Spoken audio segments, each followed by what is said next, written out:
Welcome to my channel. ఈ వీడియోలో నేటి జేఏసీ సమావేశంలో ఉద్యోగ పెన్షనర్లకు తీసుకునే కీలక నిర్ణయాలు ఇవే. తాజా సమాచారాన్ని వీడియోలో తెలుసుకుందాము. వీడియో అయితే ఎక్కడ కానీ స్కిప్ చేయకుండా ఎండ్ వరకు చూసేయండి. అప్పుడే ఇన్ఫర్మేషన్ పూర్తిగా అర్థమవుతుంది. అలాగే ఈ వీడియో చూస్తున్న ప్రతి ఒక్కరు వీడియోకి అయితే లైక్ చేయండి ఫ్రెండ్స్.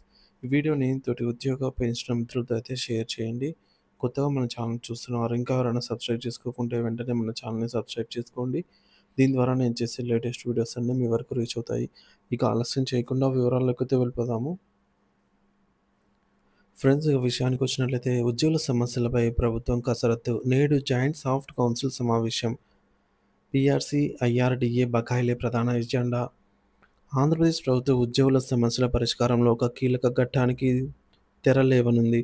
రాష్ట్ర ప్రభుత్వ ప్రధాన కార్యదర్శి సిఎస్ అధ్యక్షతన గుర్తింపు పొందిన 14 ఉద్యోగ ఉపాధ్యాయ జాయింట్ సాఫ్ట్ సంఘాలతో ఈ యొక్క జాయింట్ సాఫ్ట్ కౌన్సిల్ సమావేశం ఈరోజు మధ్యాహ్నం 3 గంటలకు సచివాలయంలో అయితే జరగనుంది. రాష్ట్ర సచివాలయంలో కూటమి ప్రభుత్వం ఏర్పడిన తర్వాత ఉద్యోగ సంఘాలతో జరగనున్న ఈ తొలి ఉన్నత స్థాయి అధికారిక సమావేశం కానుండడంతో దీనిపై ఉద్యోగ వర్గాల్లో భారీ అంచనాలు నెలకొన్నాయి.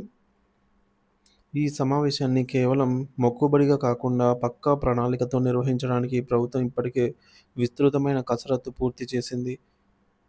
అధికారిక ఆహ్వానం. 3 రోజుల క్రితమే ప్రభుత్వ ప్రధాన కార్యదర్శి కార్యాలయం జాయింట్ సాఫ్ట్ కౌన్సిల్లో భాగమైనటువంటి 14 గుర్తింపు పొందిన సంఘాలకు అధికారిక సర్క్యులర్లను జారీ చేసింది. ఏపీ ఎన్జీఓల సంఘం, ఏపీ రెవెన్యూ అసోసియేషన్, దాదాపు 7 ఉపాధ్యాయ సంఘాలతో సహా అన్ని ప్రధాన సంఘాల అధ్యక్ష ప్రధాన కార్యదర్శులను ఈ సమావేశానికి హాజరు కావాలని ఆ సర్క్యులర్లో స్పష్టంగా పేర్కొన్నారు. ఉద్యోగ సంఘాలతో నేరుగా చర్చించడానికి ముందే ప్రభుత్వ ప్రధాన కార్యదర్శి ఆగస్టు 6, 7 తేదీలలో అన్ని శాఖల ప్రిన్సిపల్ సెక్రటరీలతో ఉన్నత స్థాయి సమీక్ష నిర్వహించారు. ఆయా శాఖల్లో ఉద్యోగ సంఘాలు సమర్పించిన వినతి పత్రాల ఆధారంగా పెండింగ్లో ఉన్న సమస్యలన్నింటినీ క్రోడీకరించి వాటి పరిష్కార మార్గాలపై అధికారులతో చర్చించారు.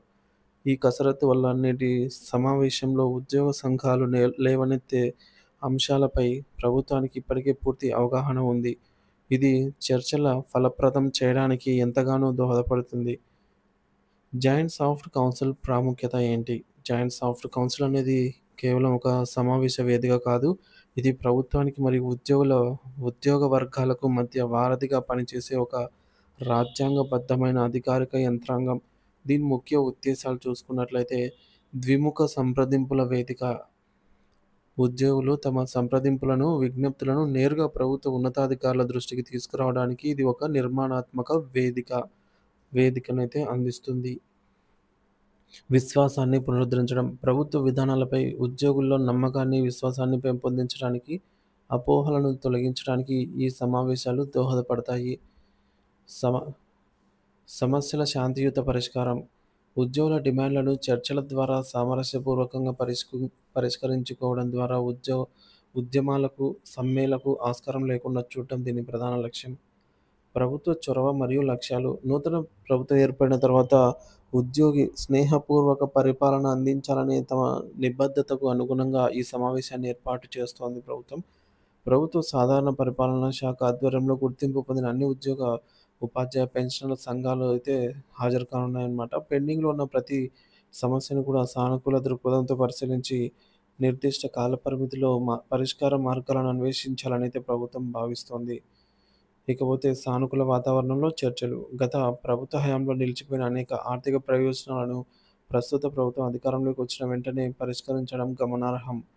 బకాయిల చెల్లింపు. సుమారు 1000 కోట్ల విలువైన పాత పీఎఫ్, ఏపీజీఎల్ఐ బిల్లులను ప్రభుత్వం ఇప్పటికే చెల్లించింది. పదవి విరమణ చేసిన ఉద్యోగుల ప్రయోజనాలను కూడా ఎప్పటికప్పుడు విడుదల చేస్తోంది.